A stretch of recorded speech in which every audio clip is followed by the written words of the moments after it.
Welcome to another episode of the MDMade podcast. The MDMade podcast provides timely, relevant, and practical information to empower student athletes to become leaders, develop professional possibilities, and be conscientious advocates. My name is Sophia Bauer-Wasteboard, and I serve as the coordinator for program and curriculum design in the MDMade unit here at UMD. I'm currently celebrating my 6 months here in this role.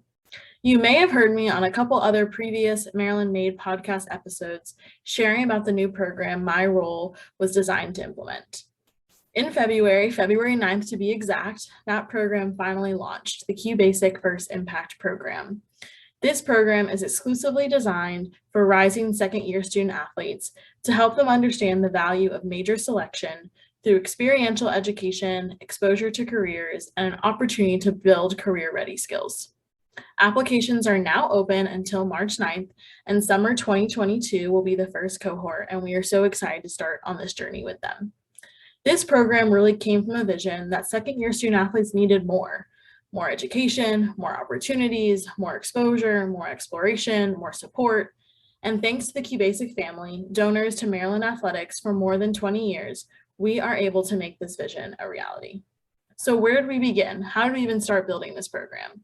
Well, my first few weeks in this role were spent meeting with current student athletes from a variety of years, sports, different majors, career paths, social identities. Some were who already involved in MDMade programming and some who weren't.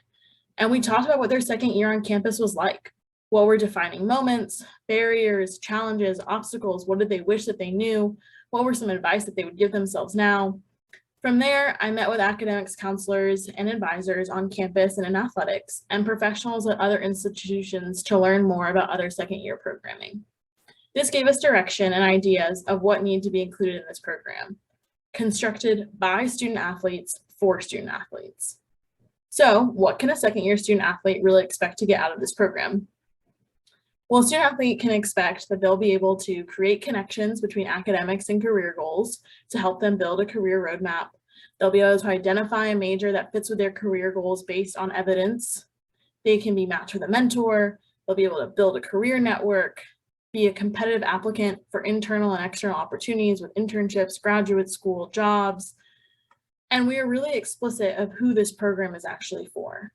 We believe that first-generation students, those who are the first in their family to attend college, are a great fit for this program. Additionally, student athletes who are undeclared or exploring majors or career paths, this program is for you, and we want you to apply. Similar to other MDMade programs, this is a year-long program that will meet monthly to cover topics including career skills such as resume building, LinkedIn creation, networking and branding, informational interviews, financial decisions related to careers, the community impact that you may have in a different career or a major. And then it will all culminate in a capstone project that students will have worked on throughout their time in the program, which they will present a 5-year game plan to their peers, where they have identified and designed a guide for their remaining time at Maryland and beyond that will help them achieve their career goals. A huge part of this program is identity development, and we will spend time discovering and exploring various parts of students' identities and answer those questions of who am I? What do I want to do? What do I care about? What are my interests and passions? What am I good at? Where do I see myself? Upon completion of this program graduates will be enrolled in the Internship Academy and have the opportunity to do a summer internship in their field of interest. Additionally, and probably most exciting, they will receive $500 to use during their time at Maryland to assist with professional development goals. Whether that's they need to take the MCAT because they've decided to do a major in medicine, whether it's the GRE because they're going to go to get their MBA because they decided on a major in business, whether it's a certain certification they may need, a certain coding language they may need to learn for the major and careers that they're interested in. This money is really there to help support them achieve their goals. So if this sounds dope to you, apply. Tell a friend to tell a friend to tell a friend to apply. Applications can be found in the MDMade Instagram bio and on Teamworks. And now for the second part of this podcast episode, we are going to have 2 special guests join us. They were instrumental in the design of this program and are going to share their insights and experiences about their second year and why current first-year students should apply to the QBasic First Impact Program. Enjoy. Okay, well, we're so excited to have you both here today on the Maryland Made podcast. Really excited to have this conversation with both of you about the QBasic First Impact Program, which launched on February 9th. So really exciting times with Maryland Made. And it feels really special to be talking to both of you, since the two of you were two of the first students I ever met when I started working at Maryland in the fall, and really got to hear from you, both of you, your experiences as a second year student, your involvement in Maryland Made programming, and how that's really impacted your time at Maryland. So excited to have this conversation with both of you. But before we get started, why don't each of you go ahead and introduce yourselves? Brooke, why don't you go first? Sounds good. So hi, my name is Brooke Weston, and I'm a junior on the women's soccer team. I'm from Cleveland, Ohio, and I'm majoring in statistics. And something that most people don't know about me is that I love to read. What's your favorite book right now? Like, what are you reading right now? I really liked, well, I'm a big fan of Colleen Hoover, but but my recent favorite book is probably The Seven Husbands of Evelyn Hugo. I thought that one was really good. I'm gonna add that to my list. Yeah.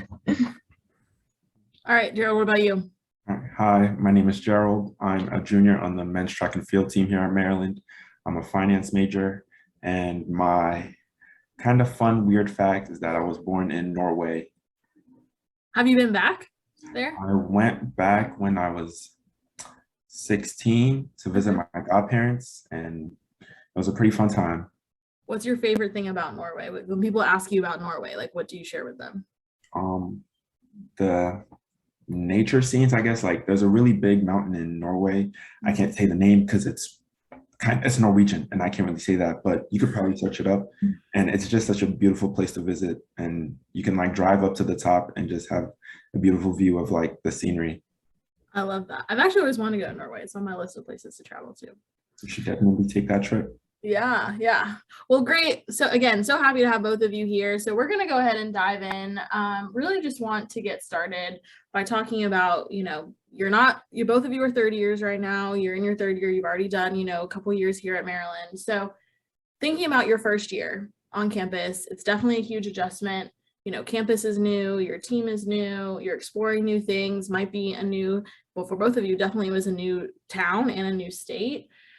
So what did that process of identity development really look like for you as you were exploring your time here during your first year and then going into your second year?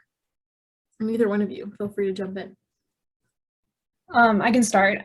So I definitely think it was like challenging for me at first, because obviously being in a new area with like teammates and people that I didn't grow up knowing, and being someone from Cleveland, Ohio, thankfully I was not the only Ohio girl on the team, but definitely did not have anybody from my high school going here. So I think the thing that for process of identity development that helped for me was just like finding what works like for me and my schedule. So it kind of took a while to find out like what time I should schedule my classes at, especially going to my second year. I kind of figured that out, and kind of like where I'm more successful, like studying wise, like whether that be like in my dorm or like on campus in the library or in a coffee shop. So I definitely think like just kind of taking time and patience with yourself and finding what works for you was something that like really helped me during that challenging first year. Definitely.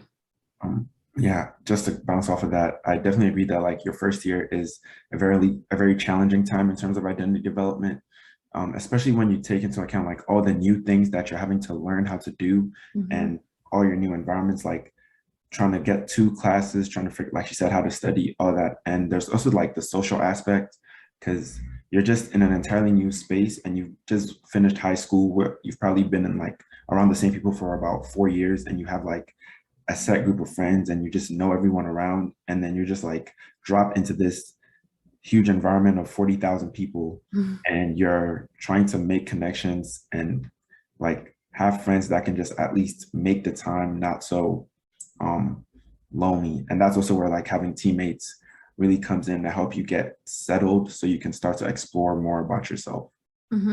So would both of you say like moving into your second year, like after those like barriers or challenges that you faced during your first year, were those things that you were actively trying to work on during your second year, or what did that look like moving into the second year for you?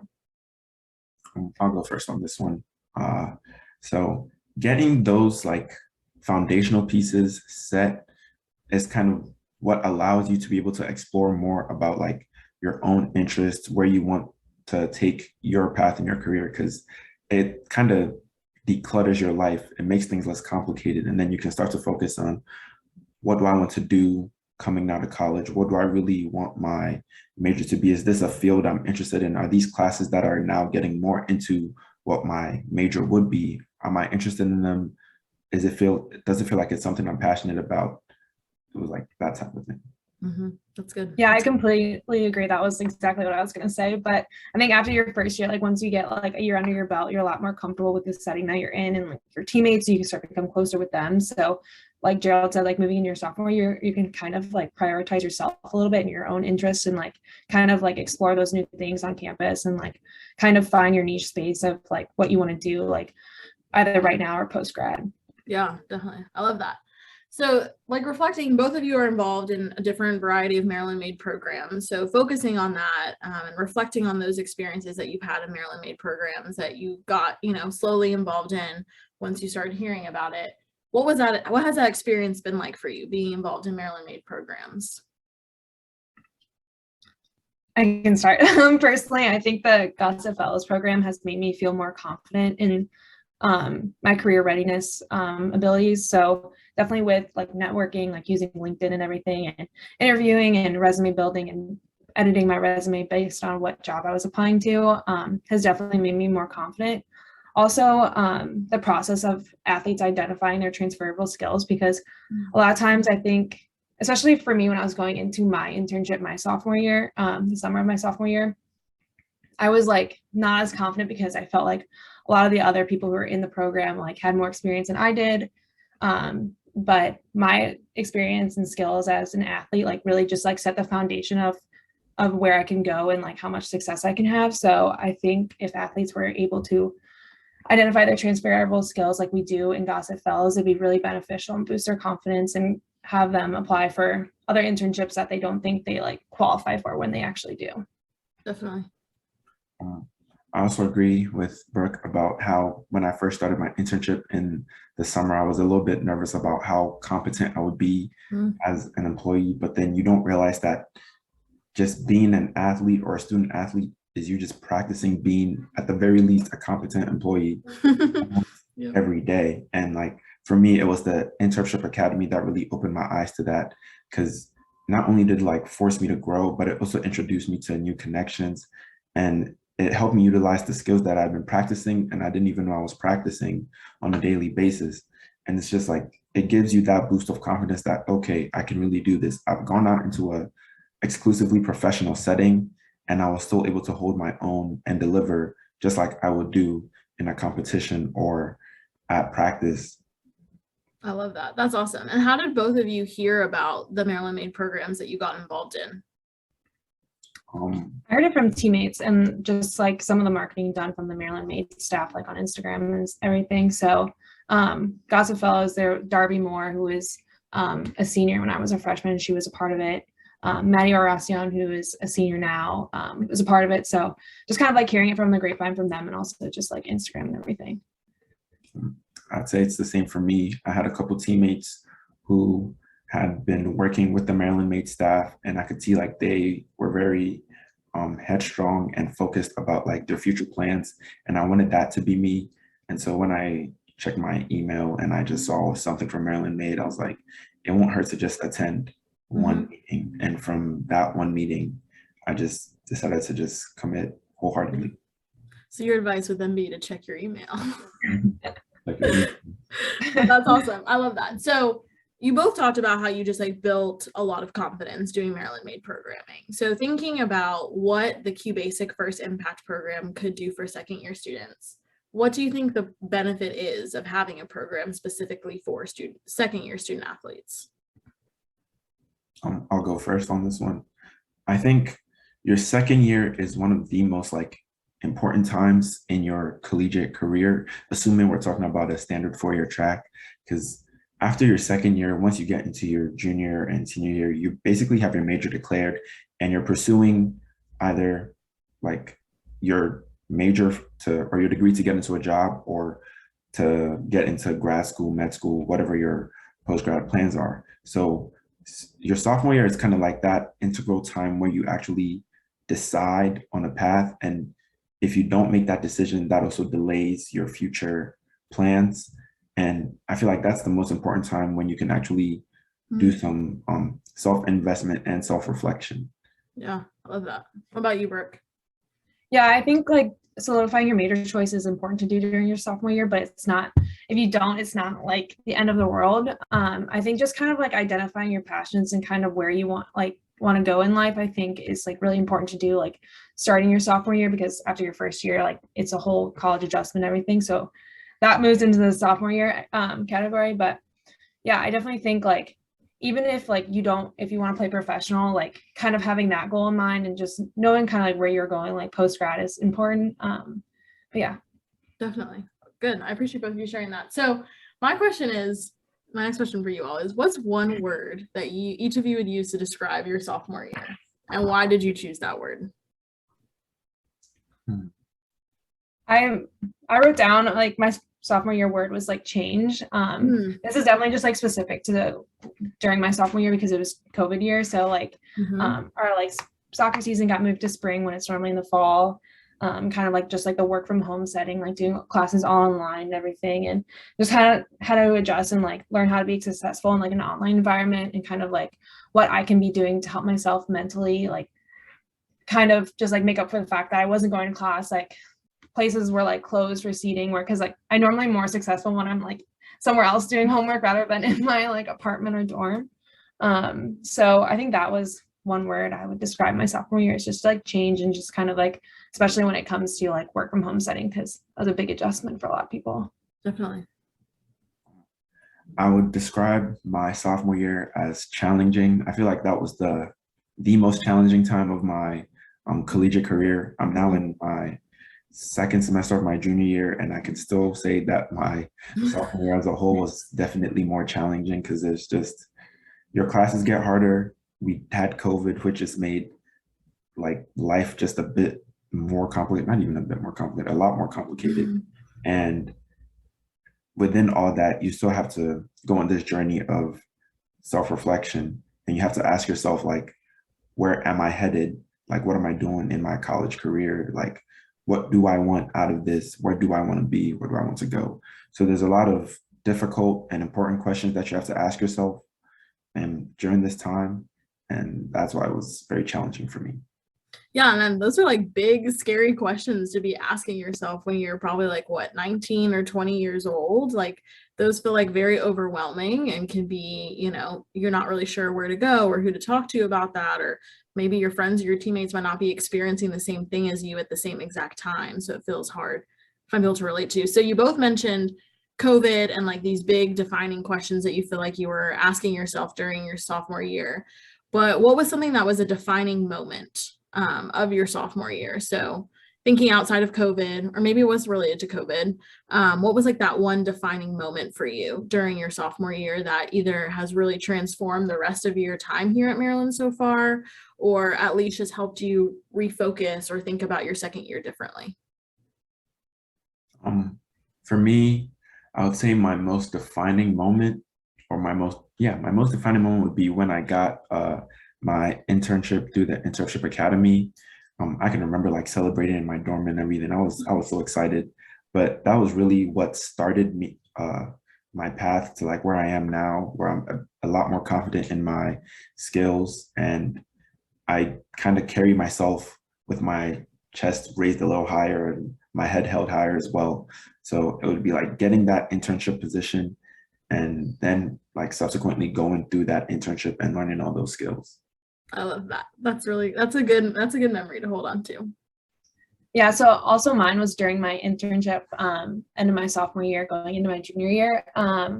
Like during my internship, like I learned a programming language called SQL. And so I worked with the team that I was working on like different SQL projects. And one time, like I was given a SQL query, and I that was like already developed, and there was some like bugs in it, and I like fixed it and like added things that I knew that like what my boss and team wanted. So, and they like really appreciated that, like I anticipated their wants, and like just kind of like working outside the box. So I definitely think that was a defining moment for me, because it made me realize that I can learn a coding language and execute it, and kind of just like understand the workplace environment and like how to be successful when you're not like, say, one of those like leadership positions. So yeah. That's huge. That's awesome. I, definitely applaud you for learning coding languages. That sounds so challenging. So yeah, good for you, especially as a sophomore too. Thanks. So you both have kind of touched on this already a little bit, but I want, to hear more about, what do you think is really challenging about being a second year student? So oftentimes in higher education, people refer to the sophomore year as like the sophomore slump. You both have talked a little bit about, it's not really your first year anymore. So it's not like all these new exciting things that you're trying to figure out. You're asking yourself these big questions. So really, what is challenging about being a second year student? Why do we refer to it as the sophomore slump? And maybe what are some things that you've seen your friends or your teammates struggle with during your second year? Yeah, I think during my second year, I think one of the big things is just like identifying your passions, like just like whether that relates to like major selection or like what you want to do with your sport, or like what do you like doing outside of your sport. It just kind of like finding like yourself in that way, and like what you really like, find things that make you happy. So with like the kind of talking about like the major selection, personally, I didn't have this issue, but I know that a lot of my teammates did, was just like how to even like apply for majors, like especially like the business school and like other like limited enrollment programs. Like that was like a big question of like, how do I apply? And like a lot of times like the application dates is like obviously like during like season. So like it's like very like chaotic when you're just like trying to focus on your sport and school and then also just trying to apply to a major. I think that gets like very overwhelming for some of my teammates.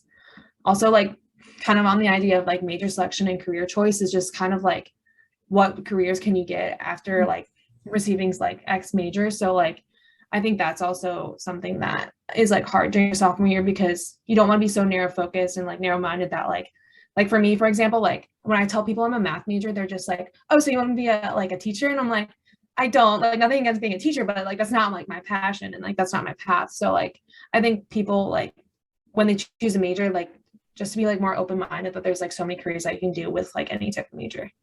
Yeah, that's great. I think the term Brooke used was finding yourself.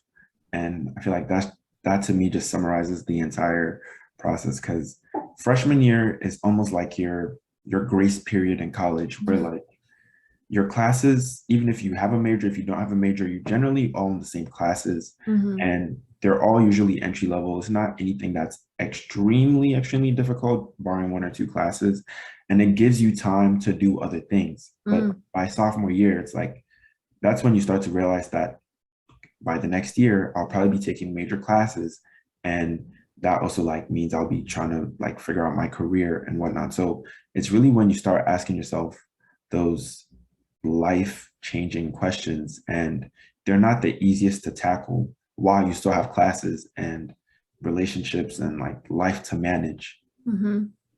Yeah. So how did both of you, like, what were solutions that you used to, overcome these challenges, or what were some resources or maybe people that you like leaned on during that time to really overcome these challenges, or that you've seen, your teammates do really well?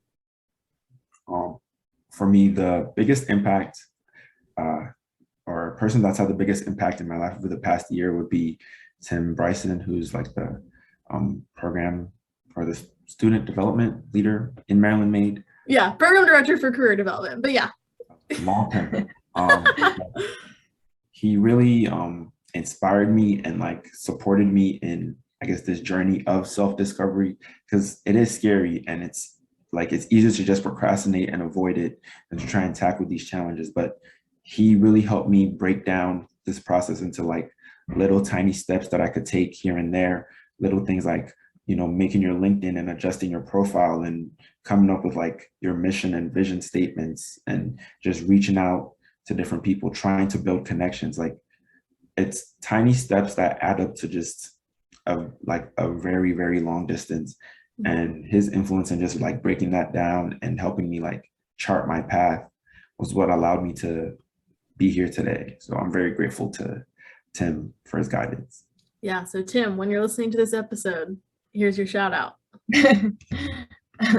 For me, I think like it's just kind of like just like trusting my instincts and just go with like what makes me happy. Like when I was, because I actually chose my major like before when I applied and everything, so I haven't changed my major here, but like I knew I like liked math, so I'm like, whatever, I'm just going with math because I know I like it. I know I like that's like my passion and everything. So, and just like trusting your instincts and like, because like my dad like always tells me, he's like, Brooke, like you control your own happiness. So if something doesn't make you happy, then like change it, like, or ask for help or like talk with a mentor. So if you're like having doubts of like what major you're in, then like go talk to somebody about it. Like I talked to like my career advisor about like different majors in like the business school, because like I took this really hard math class and I was like, I don't know if I can keep doing this, but she just kind of like told me everything, and she's like, well, it's just like this one math class, like as long as you get through this, you'll be fine. So like I ended up getting through it and I was fine, and now on the other side, like thankfully I didn't change my major, but yeah, just like trusting your instincts and like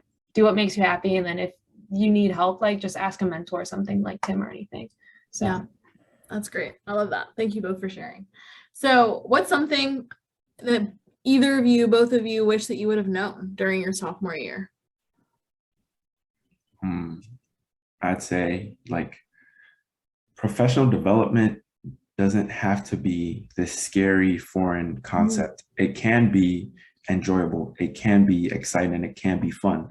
It's just like how you approach it and how you look at what's in front of you.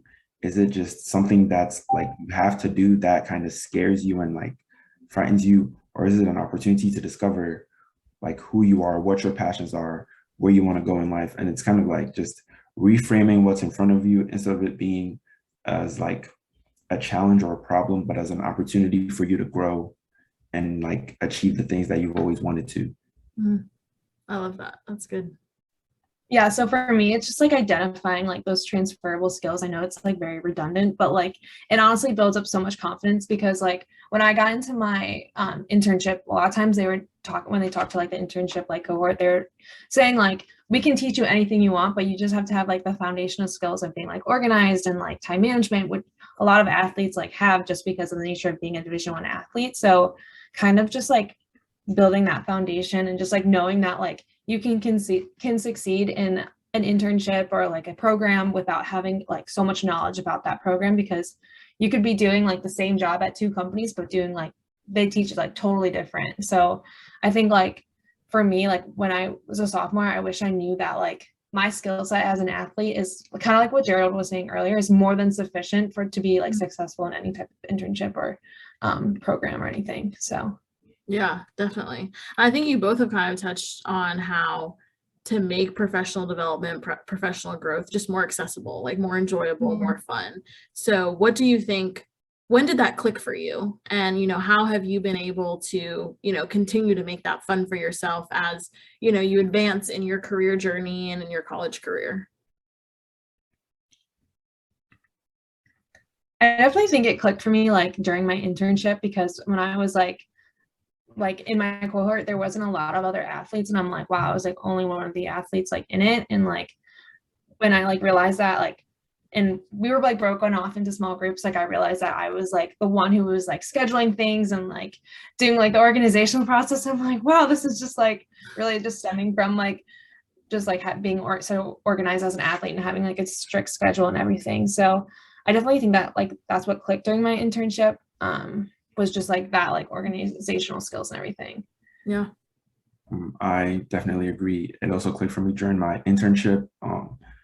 It was just like the sense of accomplishment that I would get from, just completing the task that I had to do, or going above and beyond, noticing that there was something that could be improved and then like working on that, or just talking with my supervisor or my coworkers and like building relationships. And I was like, not everything is like the career fair where you walk up and you're just shaking a random recruiter's hand and just trying to make something out of nothing. Like building connections doesn't have to be awkward. You can just find things to talk about with people, and you can find things to improve on and work at wherever you find yourself, because everyone has something that they bring to the table, and you just have to believe that, especially about yourself, and then look for those things and add them. Mm-hmm. Yeah, and those are skills that are going to serve you the rest of your life, even, outside of, career settings as well. So what is one career readiness skill? You both have talked about, networking, you've talked about different skills you learned at your internship, you've talked a little bit about, building your brand and LinkedIn, but what is like one career readiness skill that has been the hardest for you to learn that you wish that you would have learned sooner? The hardest skill that I've had to learn, and I just talked a little bit on it, was networking. Because like I said, the idea of just talking to a stranger to me who I know nothing about really and knows nothing about me just like completely frightened me. I didn't want to make a LinkedIn. I didn't like using the platform. And even like sending emails out just felt so weird. But then it's like we're all just people, like regardless of whatever position someone has or what status they hold, they're just a person. They're just like you and everyone else around you. And there's nothing wrong with you trying to start a conversation or just reaching out to someone to just connect. And more often than not, those very people are waiting for someone to reach out to them. They'd love to have a conversation. They'd love to get to know you. So if anything, just take that first step, send that email out, and then see what happens. And I struggled with that for a while, but I can say now that I think I have it under my belt. Yeah. No, that's really good. And I think just like that piece of remembering that everyone's just human, right? Like we're all here to be better versions of ourselves, help each other grow, and like just build relationships with each other. And like that human aspect, that human component of career is so important. Brooke, what about you? Yeah, I agree with like reaching out to people with like, because that definitely can be like awkward and like scary. But like once you do it like a few times, you're like, wow, this is like pretty easy. And like it's like enjoying like conversations with people that like you wouldn't normally like reach out to. But on a different note, I definitely think like interviewing and interview prep is like definitely like really scary. Especially like people who are in like STEM majors, like doing like technical interview based questions, which was like definitely frightening when I was interviewing for, because like you're kind of like asked a question and put on a clock and just see how well you answer. So I think that's one career readiness skill that I wish I knew sooner, just because not everything is just behavioral. And like a lot of the behavioral questions like athletes like do great at, because like we are in a team setting, like a lot of things that we do with our team is reflected in the workplace. So just kind of like building up that technical career, like for the technical careers, like the interview prep for that, like would definitely be something that I wish I knew sooner. What have you done to like get better at those technical pieces? Like what are some resources that you've accessed? Yeah, so some of the internships I applied for like this year, like a lot of them gave me like some like sample questions that I kind of like worked through, and just kind of I would like look up like YouTube videos of like how to like answer a technical question if you didn't know how like what the answer was, and kind of like that sort of thing. Also with like my interviews, like I just try to be as confident as possible, even if my answer is like totally wrong, just like totally sell it and just like just go with your answer and being like confident in it, because like the last thing you want to do is just be unsure and just like kind of like sit there and be like, oh, like it could be this, but it also could be this. Just kind of like going with one answer and just sticking by that. Like I think that just like speaks more than just like being like unsure. Like at least you have like an idea and like a focus when you're like presenting that answer. So yeah, definitely. Gerald, what about you for interviews? Like what kind of practice have you done or resources that you've used to get better at that interviewing process? Because that probably is something that you realize later on that you need to, be really good at, but, it's like definitely a nerve-wracking experience. I'd say the best thing I've done to prep myself for interviews, considering on the business school side, or like for most of my interviews, they tend to be personal questions, like explain a time when you this, or name a time when you struggled with something, like those types of questions. It really helps if you practice answering those questions before, and you also like spend some time doing some self-reflection so you know what you're good at, what you're not good at, and like you can answer those questions from an honest place. Because if you get to the interview and then your only focus is trying to impress your employer or something like that, like say whatever you think the right answer would be, then more often than not, you're probably going to end up deviating from the truth. And that makes it harder to actually tell a convincing answer. So the more you know about yourself, your skills, your strengths, your weaknesses, the better prepped you will be to answer these interview questions in a like sufficient way. I really appreciate you both sharing so much how you've just been on this like self-reflection journey, honestly, during your whole time here of just figuring out who you are, what you like, what you're good at, what your passions are, what your interests are. Like, I really appreciate that you've shared that. Like, that's something that I think is, really good for current first year students who are listening. Hopefully it's something that they're engaging on and are looking to do too. So, like I said, we've talked a little about your second year experience, some of those defining moments that happened during that time. So now I want to pivot and talk a little bit about the impact that the QBasic First Impact Program is looking to have moving forward. For everyone listening, applications for the program definitely are open now. So make sure if you are a current first year student, that you are looking at that application process and looking to get involved. So for me, as the person who is, overseeing this program, really the vision for this program that I have touches on a lot of things that both of you have talked about today. Like, my hope is that this program, any second year student athlete who gets involved in this program has the opportunity to look, spend a whole year figuring out what they like, what they're good at, what makes them happy, what are some skills that they really need to have to be successful. How can they build a really strong foundation and game plan to, of how they can spend their next few years here at Maryland and beyond. But with just like a lot of that self-reflection, self-discovery piece really built into it, so that they understand how their different identities and how their different interests really fit into that major or that their career that they're interested in. So I want to hear from both of you, how do you see this program impacting the second year experience, and how do you think it'll really change it moving forward with the implementation of this program?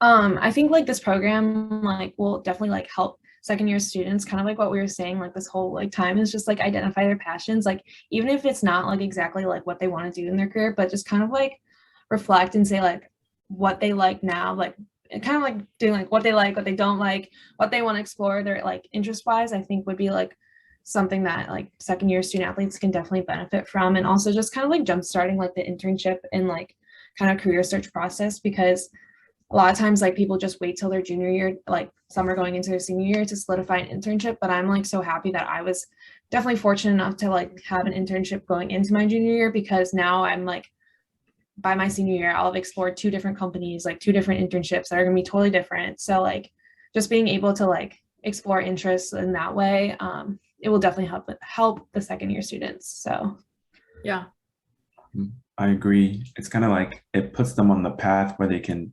funnel some of their energy and some of their thoughts into that self-discovery in a structured and supported way, instead of just being all by themselves and just searching up jobs on Glassdoor and looking at salaries and comments, trying to figure out if this is what I would want to do. And it's just it would provide an environment where, like I said, they can they're supported and they can take steps towards their future goals and aspirations, whether or not they know what they are or they don't know.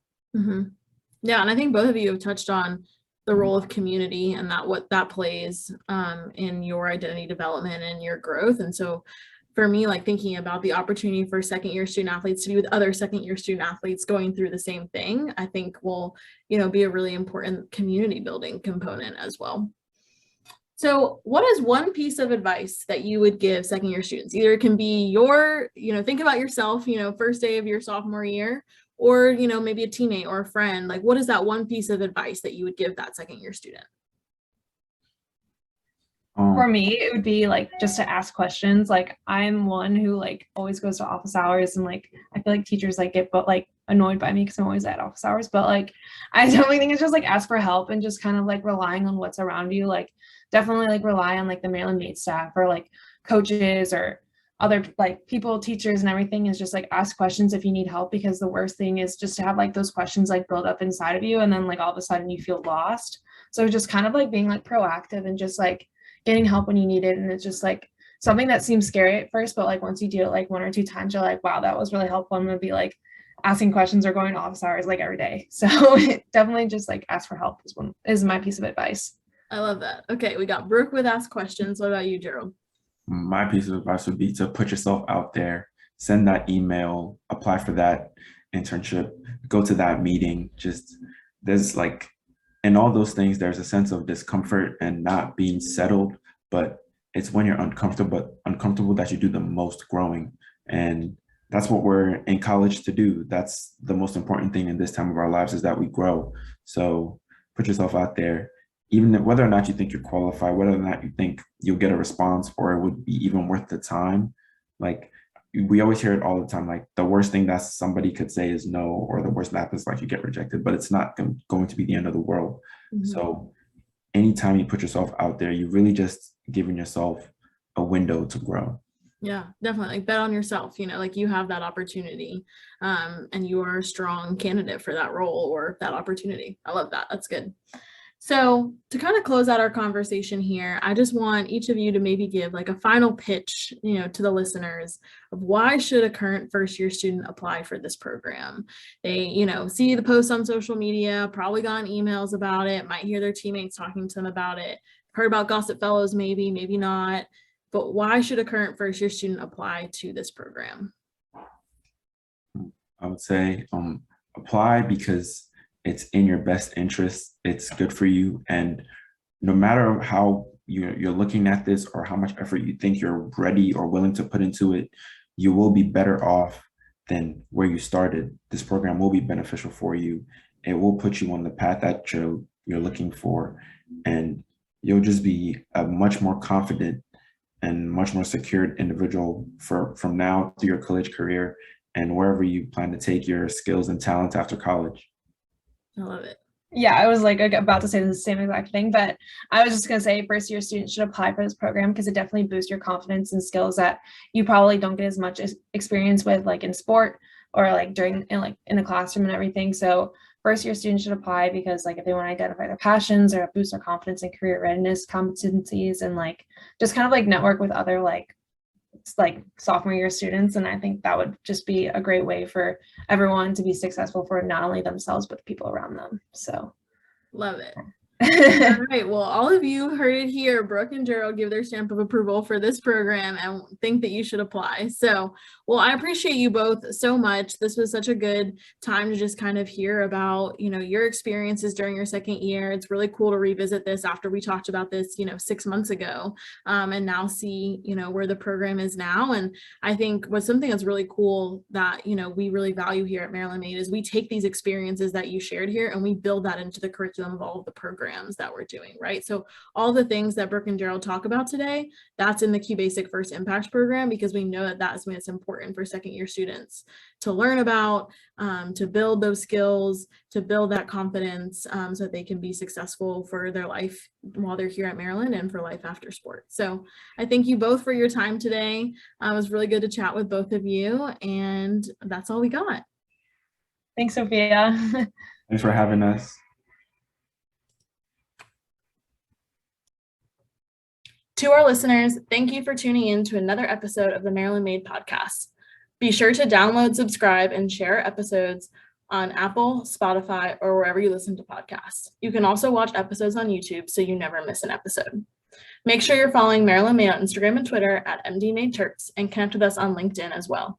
If you have questions about the QBasic program, we'll be sharing updates about the program and information on social media, but feel free to reach out to me on Instagram or Twitter. My handle is sbauerwasteboard, or reach out to me via email at sbwais@umd.edu. And until next time, peace.